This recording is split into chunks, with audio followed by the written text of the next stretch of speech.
ټاون تاڼې په حدود کې غلو د یو ټریفک پولیس اهلکار نه موټر سایکل چې کوم دی هغې ته پټ کړی دی او داسې یې پټ کړی دی چې د په مخ کې روان کړی دی او تښتېدلی دی. دې حوالې سره ټریفک پولیس اهلکار دی کاشف د رپورټ درج کړی دی. ټاون تاڼې پولیس ته ویلي چې د په ارباب روډ پوینټ باندې ډیوټي وي. ما خپل موټر سایکل دغلته ارباب روډ باندې دغه انډرپاس سره ودرولو او په خپل ډیوټي مې شروع کړه.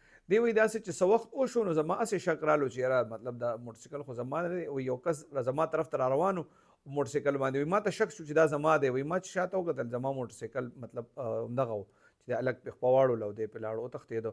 ده وایي ما ډېر کوشش وکړو چې یاره دغه کس راونیسم خو موټر سایکل و بیا د خپل کوشش کړی دی خو تښتېدلی دی. دی تللی دی بیا د ټاون تاڼې پولیس ته. د ټاون تاڼې پولیس چې کوم دي د نامعلوم کسانو خلاف د موټر سایکل د غلا اف ای آر درج کړی دی او د هغې تلاشي شروع کړی دی. د پولیس وینا دا ده چې دوی به ګوري دغه ځای کې خواوشا علاقو کې کوم ځای کې سی سی ټي وي کیمرې لګېدلې وي نو هغې په مدد سره بیا د دې غل تلاش چې کوم دی شروع کوي. ځکه چې کله هغه بیا دی وایي چې په ارباب روډ باندې وتښتېدو نو په ارباب روډ باندې ځای په ځای د بي آر ټي کیمرې لګېدلې دي. که پولیس لږ کوشش وکړي نو د دغه کیمرو په مدد سره د غل پته لګېدی شي.